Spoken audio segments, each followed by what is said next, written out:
In just about a minute and a half, the Secretary of Defense, Dick Cheney, is going to come to the press briefing room at the Pentagon to tell us as much as he decides to tell us, and you, of course, about the course of the land campaign, which may have begun many hours ago. We only began to get signals of it maybe 3 hours ago that it was underway, but it may have begun many hours ago at night, because the U.S. does have this particular capacity to fight at night, which the Iraqis do not have, or certainly do not have in spades, to the degree that the U.S. But in case you've just joined us, a little after 10:20 Eastern Time in the United States, a little after 6 o'clock in the morning in Baghdad, the President has returned from Camp David and has spoken very briefly to the nation, saying that he is now going to try to force Saddam Hussein to do what he should have done many months ago. This is the final phase of the operation to liberate Kuwait.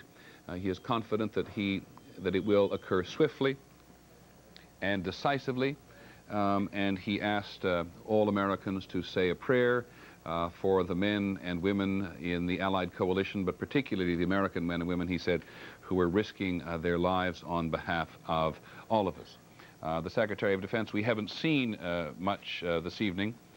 Number 10 Downing Street, which is the home of the British Prime Minister, reports that this actual campaign began at 8 p.m. Eastern Time this evening. That would be just about 2.5 hours ago, when we began to pick up wind of it in various places from various military sources, both here in Saudi Arabia. Let's go to the Pentagon briefing room now, because here is Pete Williams, the Pentagon spokesman, and the Secretary's spokesman, introducing Mr. Cheney. And then he'll have to go. Mr. Secretary. Thank you very much, Pete.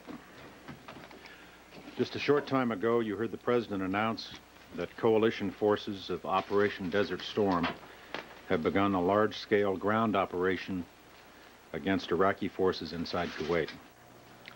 This phase of the combined air, land, and sea campaign has been carefully planned to force Iraq out of Kuwait with a minimum number of casualties to Allied forces. Up to now, we've been as forthcoming as possible about military operations. But from this point forward, we must limit what we say. We've now undertaken a major military operation. Allied military units are on the move. Their positions, movements, and plans must be carefully safeguarded. We must assume that the enemy is confused about what is happening on the battlefield, and it is absolutely essential that we not do anything inadvertently ourselves to clarify the picture for him. Everything we say about the operation from this point forward, every detail we offer, would increase the likelihood that the military forces of Iraq could learn more about our operations. Such information would put military operations at risk, and even the most innocent-sounding information could be used directly against the men and women whose lives are on the line carrying out these operations. We cannot permit the Iraqi forces to know anything about what we're doing. And for that reason, I will not say anything tonight about the operation that is currently underway. We will have nothing to say about it for many more hours. When it is safe to begin discussing the operation, we will do so in as much detail as we prudently can. But for now, our regular briefing schedule here at the Pentagon and in Riyadh is suspended until further notice. I want to assure all of you that we understand our solemn obligation to the American people to keep them informed of developments. But I am confident that they understand that this policy is necessary to save lives and to reduce American casualties, as well as those of coalition forces. I will be happy to take a few questions about the background to the decision that's been made, but let me reemphasize once again, I will not answer any questions about the military operation underway, and at the end of my remarks, we will then, as I indicated previously, suspend all further briefings for the time being. Yes, sir. When did the President make the decision to go ahead with the ground war and to give Schwarzkopf the authority? Final decision, of course, to go forward wasn't really resolved until it was clear today that the deadline had come and gone and Saddam Hussein had refused to comply with the UN resolutions. But this has obviously been a massive undertaking with hundreds of thousands of people involved, enormous logistical planning, a great deal of preparation required to undertake this kind of operation. So for some period of time now, we've had a planning date and a planning hour that was selected by General Schwarzkopf based upon when he believed his forces would be ready, based upon when he felt we would have accomplished all we could with the air phase of the campaign by itself, based upon preparations of the coalition forces, and that became a planning date.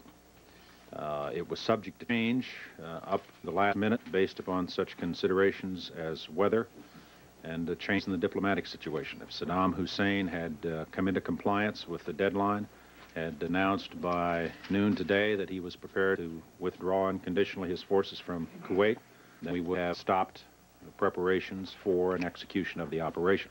So in that sense, up until noon today, the President had the option to say, stop. He had approved the original date, again, based upon the planning considerations that I indicated. Was the original date today?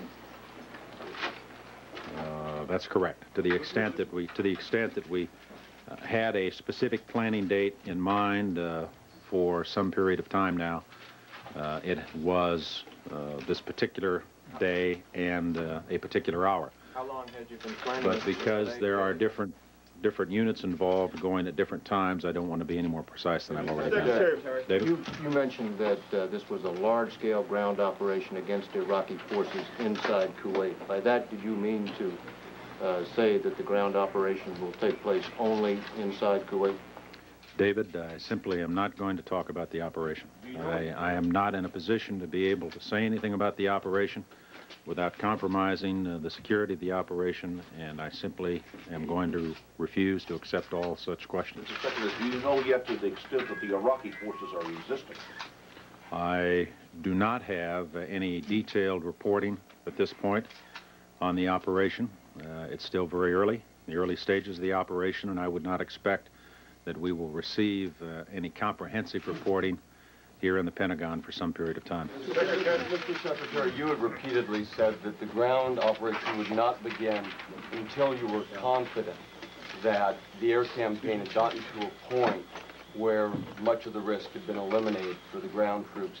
Can you share with us what the progress in the last 8 days has been, and why you are now confident that there is a minimal risk, or however you want to characterize it, for our ground troops? Well, I would not say that there is minimal risk. This is a major military operation against a well-equipped, well-fortified opponent. I would not want to underestimate the difficulties of the task at all. What we have said repeatedly was that we wanted to conduct an air campaign for as long as possible to destroy as much as possible of the Iraqi force, and to make it easier for us to undertake the ground phase of the operation when that became possible. We obviously have reached that point where we think it's appropriate to kick in the next phase of the campaign. Mr. Secretary, the President said he has consulted with all the Allied coalition members. Can you give us a rough percentage of how many coalition members actually have committed ground forces and have actually are on the move? I don't want to do that tonight. That again gets us into the business of talking about specific forces, specific units, and what they might be doing in connection with the operation. A significant number of our allies are, in fact, participating in this phase of the campaign. Can you tell us about the process of consulting with them, or at least informing them before we went ahead with the ground initiative? Can you give us a little bit of a sense of the reaction as you told them we're going in? There's really been work at two levels. There's been work at the military level between General Schwarzkopf and the other commanders in the field in terms of planning the details of the operation and preparing the forces to carry them out. There's also been extensive consultation by the President and Secretary Baker with the political leadership of those nations involved. Mr. Secretary, the goal of this operation was to free Kuwait, and the Soviets up to this last moment had an agreement by the Iraqis to pull out of Kuwait. What was the sense of urgency to move down to extract Saddam Hussein from Kuwait in light of that agreement? Well, it's been stated repeatedly, but I'll state it again, that the only acceptable solution to this conflict is for complete compliance by the Iraqis with the UN Security Council resolutions. That includes the immediate, unconditional withdrawal of their forces from Kuwait.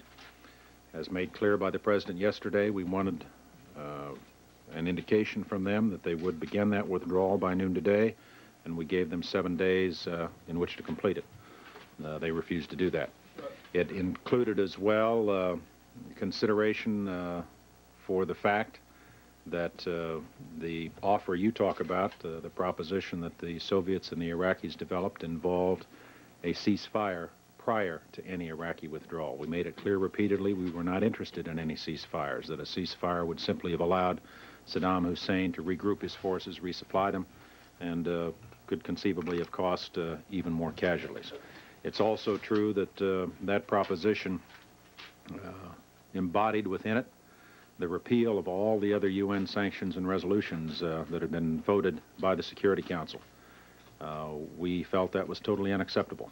We've seen just in the last 72 hours what would appear to be a deliberate effort on the part of the Iraqis to further destroy what's left of Kuwait, to put the torch to the oil fields, reports of executions of Kuwaiti citizens inside Kuwait City, and under the circumstances, the notion that Saddam Hussein should be permitted to get away scot-free without being held accountable for his actions or without having to pay reparations, for example, was unacceptable from the standpoint of the coalition. The President's statement yesterday was very clear, it was very concise in terms of what we wanted from Saddam Hussein by way of compliance with these resolutions. It was agreed upon by the coalition. It was consistent with the UN Security Council resolutions. He would have been wise to accept it. He refused to do so. Mr. Secretary, again, can you put yourself in the position of disavowing any effort to change the government, the leadership, the political structure of Iraq by means of fully enforcing the UN resolution? Suppose you knock him out of Kuwait and he says, I'm still not going to pay reparations. Do you then go on to Baghdad to set up a government that will pay the reparations?